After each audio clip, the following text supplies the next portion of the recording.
देखिएगा, ऊष्मा चालकता को समझने के साथ साथ अपन ने ऊष्मा चालकता के आधार पर ठोस पदार्थों को अपने वर्गीकृत कर लिया था।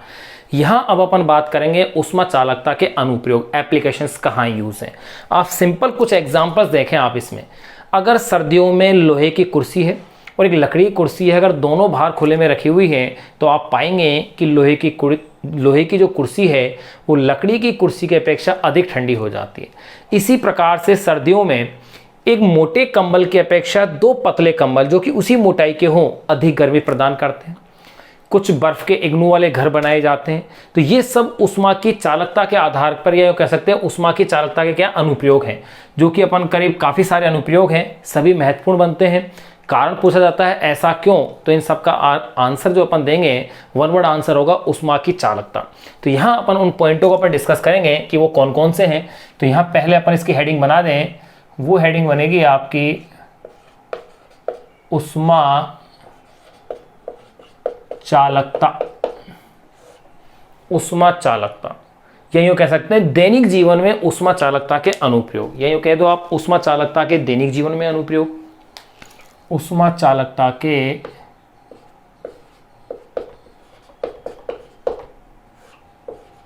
दैनिक जीवन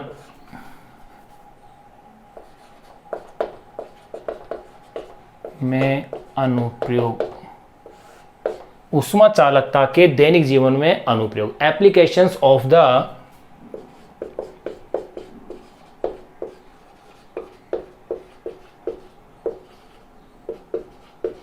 applications of the thermal conductivity of the thermal conductivity, applications of the thermal conductivity in everyday life, in everyday life, thermal conductivity in everyday life. ऊष्मीय चालकता या यूँ कहते हैं आप ऊष्मा चालकता, ऊष्मा चालकता के दैनिक जीवन में अनुप्रयोग, इसे ऊष्मीय कर दो ये लो। ऊष्मीय चालकता, थर्मल कंडक्टिविटी के दैनिक जीवन में अनुप्रयोग क्या क्या है। तो देखो एक एक करके अपन एक एक अनुप्रयोग को जानते हैं। नंबर 1, पहले अनुप्रयोग कह रहे हैं धातु के प्याले की अपेक्षा चीनी मिट्टी के प्याले में चाय या दूध पीना ज़्यादा आसान होगा, क्योंकि जो धातु का प्याला है वो ऊष्मा का अच्छा चालक होगा, तो फलस्वरूप से पकड़ना क्या होगा, थोड़ा कठिन हो जाएगा। तो पहला अनुप्रयोग आप इसमें लिख सकते हैं धातु के प्याले की अपेक्षा, धातु के प्याले की अपेक्षा, धातु के प्याले की अपेक्षा चीनी मिट्टी के प्याले में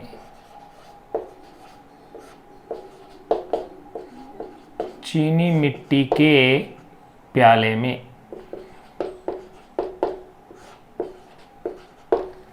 धातु के प्याले की अपेक्षा चीनी मिट्टी के प्याले में चाय पीना आसान है।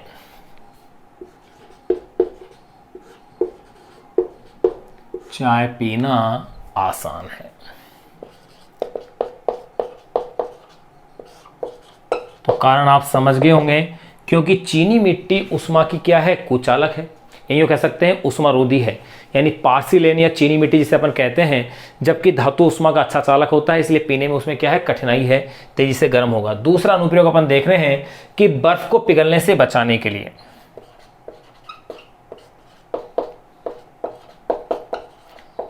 बर्फ को पिघलने से बचाने के लिए, देखो ये आपने देखा होगा कि बर्फ को पिघलने से बचाने के लिए या तो उसे टाट से ढक दिया जाता है अथवा लकड़ी के बुरादे से, क्योंकि लकड़ी क्या है, ऊष्मा की कुचालक है, और टाट है वो भी ऊष्मा का क्या हो गया, कुचालक। तो रिजल्टेंट ये होता है कि ऊष्मा वहां तक पूरी तरह से पहुंच नहीं पाती है और बर्फ पिघलती नहीं है। बर्फ को पिघलने से बचाने के लिए उसे लकड़ी के बुरादे,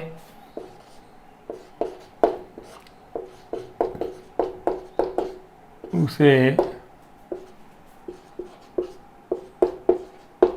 लकड़ी के बुरादे या कह सकते हैं टाट में रखकर, या टाट जो कि जूट का बना हुआ होता है, बर्फ को पिघलने से बचाने के लिए उसे लकड़ी के बुरादे या टाट में लपेट कर रखते हैं।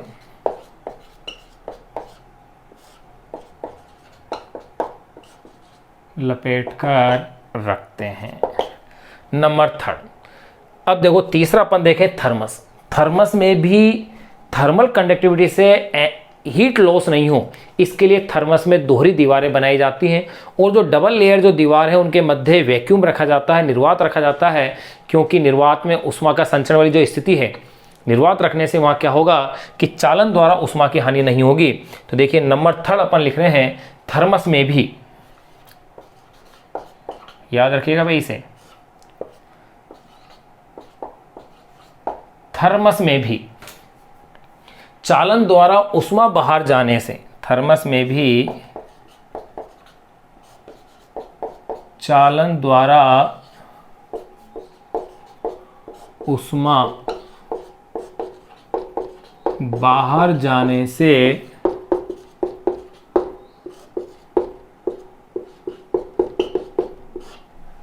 रोकने के लिए, थर्मस में भी चालन द्वारा उष्मा बाहर जाने से रोकने के लिए दोहरी दीवार बनी होती है,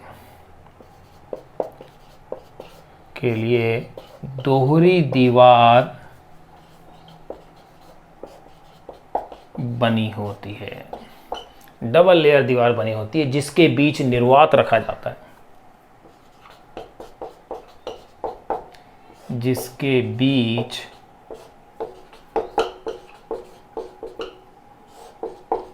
निर्वात रखा जाता है। तो देखिए 3 अनुप्रयोग जान लिए हैं। पहला, धातु के प्याले की अपेक्षा चीनी मिट्टी के प्याले में चाय पीना आसान होता है। दूसरा, बर्फ को पिघलने से बचाने के लिए उसे लकड़ी के बुरादे या टाट में लपेट कर रखते हैं। तीसरा, आपने देखा है थर्मस में भी चालन द्वारा उष्मा बाहर जाने से रोकने के लिए दोहरी दीवार बनी होती है, जिसके बीच निर्वात यानी वैक्यूम रखा जाता है। चौथा, आप देखेंगे कि जो कोल्ड स्टोरेज होते हैं, वहाँ कोल्ड स्टोरेज को जो बनाने के लिए मोटी जो ईंट है उसका उपयोग किया जाता है, क्योंकि जो मोटी ईंट की दीवार बनाने से क्या होगा कि ईंट जो है उष्मा की कुचालक होगी, फलस्वरूप जो कोल्ड स्टोरेज हैं वहाँ उष्मा का चालन सबसे कम होगा, ताकि वहाँ रखे हुए फ्रूट और वेजिटेबल्स हैं वो समय रहते सुरक्षित रह सके, खराब नहीं हो।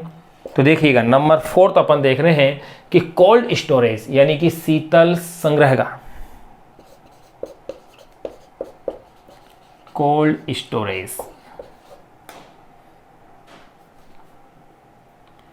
आप इसे कह दीजिए शीतल संग्रहगार।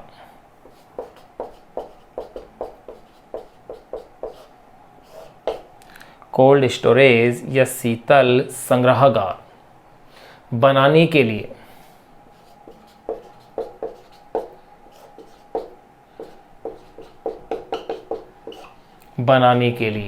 मोटी ईंटों का उपयोग किया जाता है।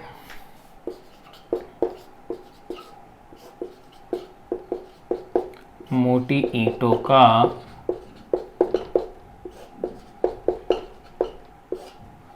उपयोग किया जाता है। मोटी ईंटों का उपयोग किया जाता है क्योंकि ईंट उष्मा की कुचालक होती है। क्योंकि ईंट उष्मा की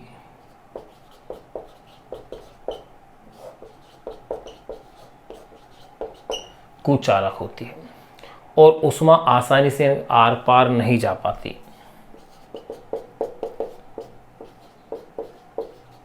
और उष्मा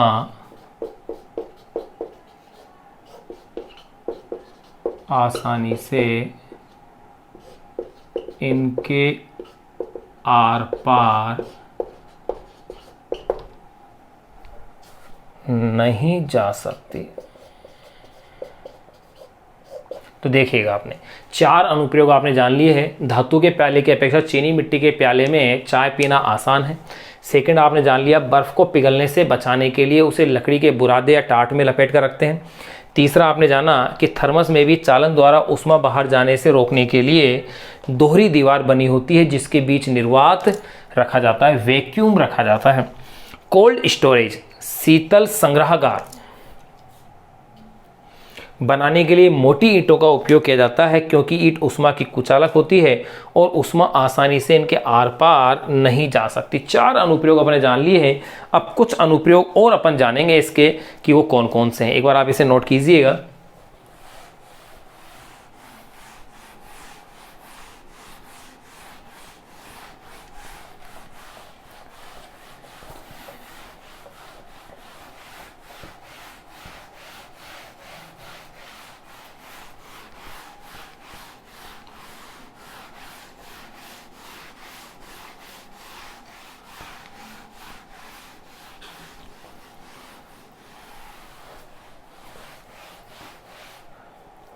अब देखिए नंबर 4 के बाद नंबर 5।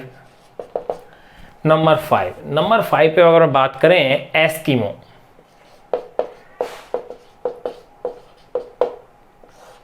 जो एस्किमो हैं, एस्किमो के बर्फ के दोहरी दीवार के घर बनाए जाते हैं। ये दोहरी दीवार के, जो बर्फ की दोहरी दीवार के घर बनाने से क्या होता है, उनके बीच का जो स्थान है उसमें वायु आ जाती है और वायु ऊष्मा की क्या होती है, कुचालक। तो देखो ये भी आप विशेष ध्यान रखिएगा कि एस्किमो के बर्फ के, एस्किमो के बर्फ के दोहरी दीवार, एस्किमो के बर्फ के दोहरी दीवार यानी कि ट्विन वाइल्ड होम, दोहरी दीवार के घर कह दो, दोहरी दीवार के घर जिन्हें अपन क्या कहते हैं, इग्लू। ये बर्फ, एस्किमो के बर्फ के दोहरी दीवार के घर जिसे अपन क्या कहते हैं, इग्लू। ये जो इग्लू है तो ये एक्चुअली है क्या, तो आप इसके लिए कह सकते हैं यानी कि ट्विन वॉल्ड, दोहरी दीवार होती है, ट्विन वॉल्ड होम। तो दोहरी दीवार के जो घर हैं उन्हें आप क्या कहते हैं, इग्लू कहते हैं। बर्फ के बनाए जाते हैं, गर्म रहते हैं, क्योंकि दोहरी दीवार के बीच में क्या आ जाएगी, एयर आ जाएगी। नंबर 6, सर्दियों में लोहे की कुर्सी लकड़ी की कुर्सी की अपेक्षा क्या होगी, अधिक ठंडी होगी। तो देखिए नंबर 6 में सर्दियों में लोहे की कुर्सी, सर्दियों में लोहे की कुर्सी लकड़ी की कुर्सी की अपेक्षा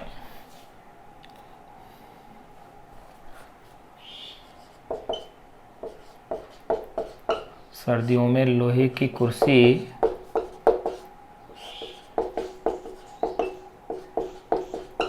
लकड़ी की कुर्सी की अपेक्षा, सर्दियों में लोहे की कुर्सी लकड़ी की कुर्सी की अपेक्षा आसानी से गर्म या आसानी से ठंडी हो जाती है, या बहुत अधिक ठंडी रहती है की अपेक्षा ठंडी लगती है, भी कह सकते हैं लकड़ी की कुर्सी की अपेक्षा ठंडी लगती है। क्यों लगती है, क्योंकि लोहा क्या है, मेटल धातु जो ऊष्मा का सुचालक होता है, जबकि लकड़ी क्या होती है, कुचालक होती है। नंबर 7 आप बात करें कि नई रजाइयां,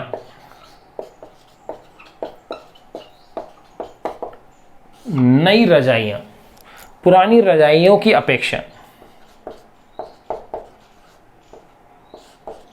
पुरानी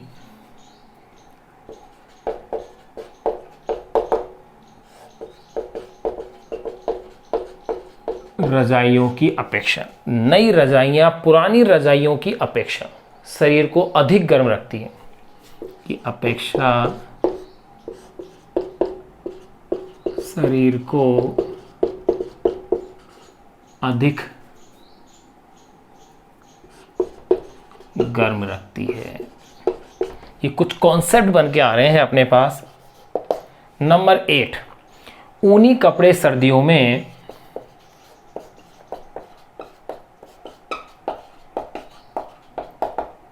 ऊनी कपड़े सर्दियों में शरीर को गर्म रखते हैं,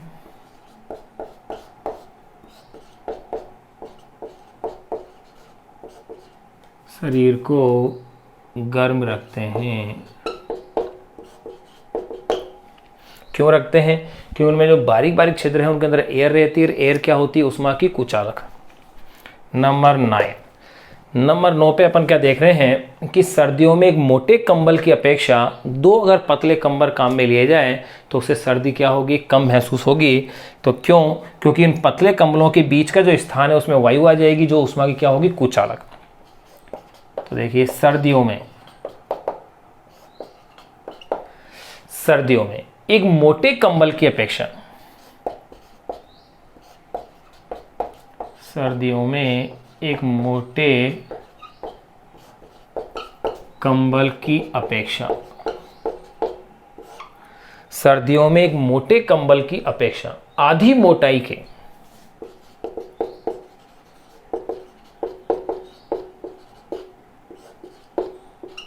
आधी मोटाई के 2 पतले कंबल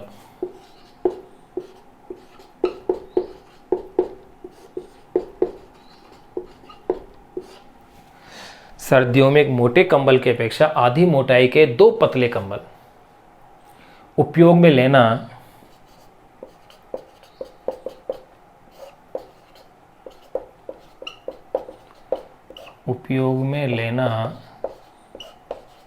श्रेष्ठ होता है। सर्दियों में एक मोटे कंबल की अपेक्षा आधी मोटाई के 2 पतले कंबल उपयोग में लेना क्या रहता है, श्रेष्ठ। नंबर 10, खाना पकाने के जो बर्तन होते हैं वो तो किसके बने होते हैं, किसी न किसी मेटल के होते हैं, लेकिन उनके जो हत्थे होते हैं वो या तो एबोनाइट के या लकड़ी के लगाए जाते हैं, क्योंकि एबोनाइट या लकड़ी ऊष्मा की क्या है, कुचालक, या यूँ कह सकते हैं ऊष्मारोधी हो गए। तो ऐसी स्थिति में धातु के बर्तन से ऊष्मा हाथ तक नहीं पहुंच पाती और उन बर्तनों को पकड़ पाना क्या होता है, आसान हो जाता है। तो नंबर 10 आप लिख लीजिए, खाना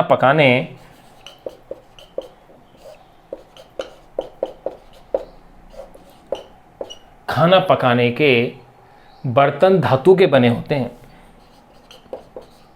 खाना पकाने के बर्तन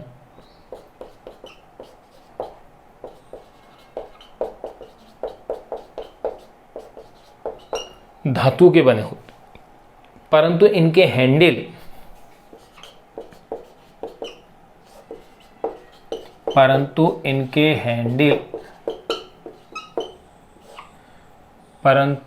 हैंडल लकड़ी या एवोनाइट के बने होते हैं।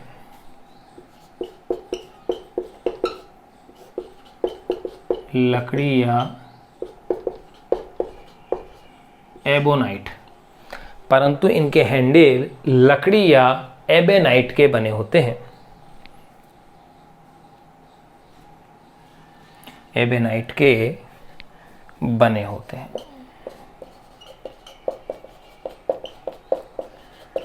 तो देखिए आपने इसमें ऊष्मीय चालकता का दैनिक जीवन में अनुप्रयोग था, उसमें धातु के प्याले वाला एग्जाम्पल आपने पढ़ा, बर्फ को पिघलने से बचाने के लिए उसे टाट में रखते हैं, यह आपने जान लिया था। फिर आपने थर्मस में भी आपने देखा था कि थर्मस में चालन द्वारा ऊष्मा को बाहर जाने से रोकने के लिए उसमें दोहरी दीवारें होती है और एक उसमें निर्वात रखा जाता है दोनों दीवारों के मध्य में। आपने कोल्ड स्टोरेज का एग्जाम्पल भी देख लिया। फिर आपने देखा एस्किमो के बर्फ के दोहरी दीवार के घर, यानी कि इग्लू जिसे कहा जाता है। ये जो इग्लू होते हैं ट्विन वॉलेड होम होते हैं इग्लू, और उसको कौन बनाते हैं, एस्किमो, जो वहाँ की जनजाति है, एस्किमो इग्लू जो घर कहलाते हैं। सर्दियों में लोहे की कुर्सी लकड़ी कुर्सी की अपेक्षा क्या है, ठंडी लगती है। नई रजाइयाँ पुरानी रजाइयों की अपेक्षा शरीर को अधिक गर्म रखती हैं। ऊनी कपड़े सर्दियों में शरीर को गर्म रखते हैं, क्योंकि उनके मध्य का जो स्थान है, जो बारीक बारीक छिद्र हैं, उन छिद्रों में हवा आ जाती है, एयर आ जाती है, और एयर ऊष्मा की क्या करती है, कुचालक का कार्य करती है। ऊनी कपड़े सर्दियों में शरीर को गर्म रखते हैं। इसके बाद देखिएगा, सर्दियों में एक मोटे कंबल की अपेक्षा आधी मोटाई के 2 पतले कंबल उपयोग में लेना क्या रहता है, श्रेष्ठ होता है। क्यों श्रेष्ठ होता है, क्योंकि दोनों कंबलों के मध्य के जो रिक्त स्थान है, उस रिक्त स्थान के अंदर एयर की एक बारीक जो है कुचालक क्या बन जाएगी, परत बन जाएगी।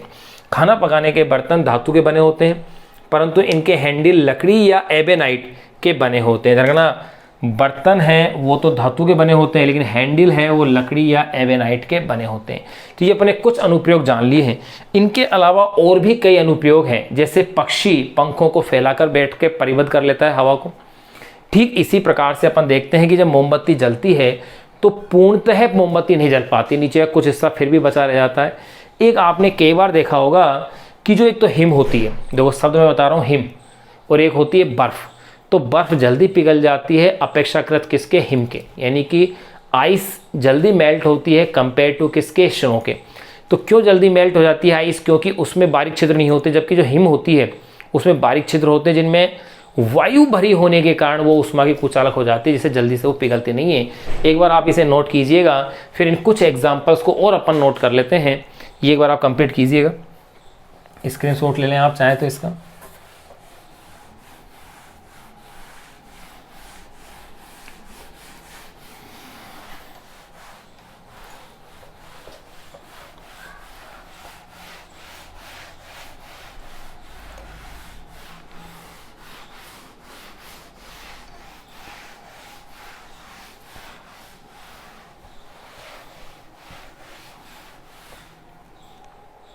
अब देखिए 10 के बाद नंबर 10 का नंबर 11। नंबर 11 पे अपन बात करें जलती हुई मोमबत्ती का नीचे का भाग।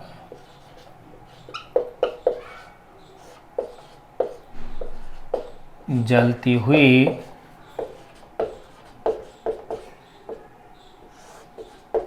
मोमबत्ती का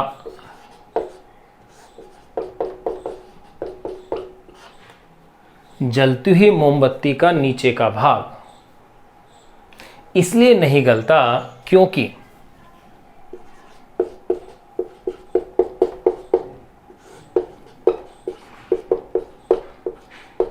इसलिए नहीं गलता क्योंकि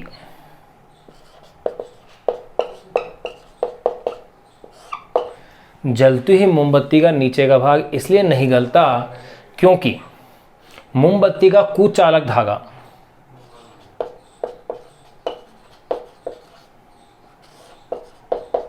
क्योंकि मोमबत्ती का कुचालक धागा ज्वाला की उष्मा को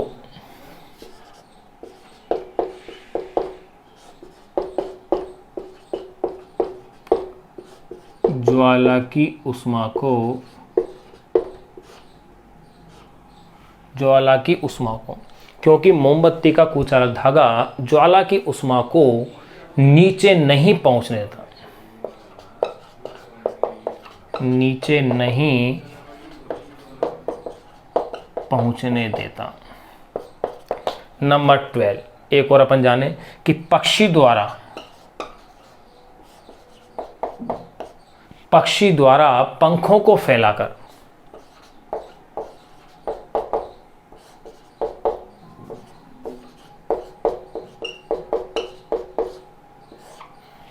पक्षी द्वारा पंखों को फैलाकर वायु परिबद्ध करना।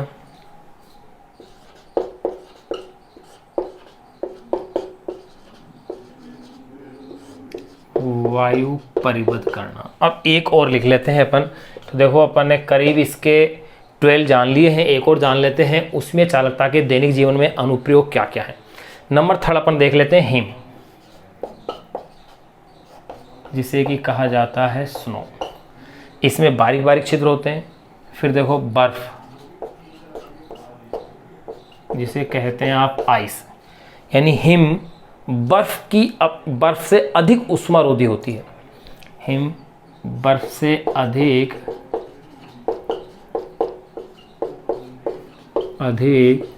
उष्मारोधी होती है और यही कारण है कि हिम जल्दी से पिघलती नहीं है लेकिन बर्फ पिघल जाती है।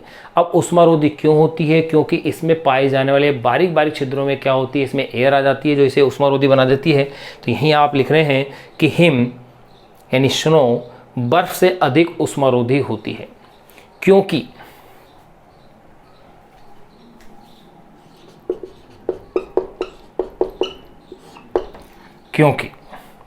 बर्फ के भीतर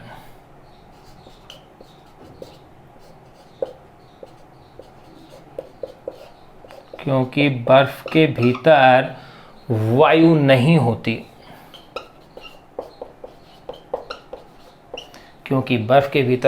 होती, है, जबकि हिम के भीतर छिद्रों में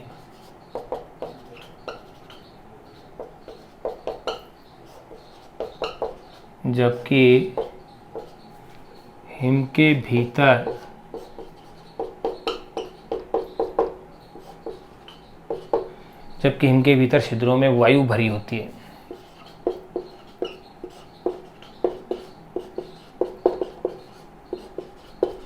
छिद्रों में क्या होती है? वायु भरी होती है। तो यहाँ अपने ऊष्मीय चालकता के दैनिक जीवन में कुछ अनुप्रयोग अपने जान लिए हैं। फिर भी अगर कुछ अनुप्रयोग शेष हो तो आप उसे अपने नोट्स के अंदर उसे ऐड कर सकते हैं। एक बार आप इसके एज इट ऐसे कैसे अपनी कॉपी में इसको नोट कर लें अपनी नोटबुक के अंदर। फिर अपन आगे इसमें अपन जानेंगे दूसरी जो विधि है ऊष्मा के संचरण की, वो है संवेग, कि इस संवेग के क्या क्या अनुप्रयोग हैं, किस प्रकार से। जिस तरह से अपन अनुप्रयोग ऊष्मीय चालकता के पढ़े हैं वैसे अपन अब पढ़ेंगे संवहन के अनुप्रयोग। ध्यान रखना, चालन, संवहन और विकिरण में डिफरेंस के रूप में अपन एक टेबल बना चुके हैं पूर्व लेक्चरों में, तो आप उसे जरूर देखें, आप एक बार इसे क्लियर कीजिएगा।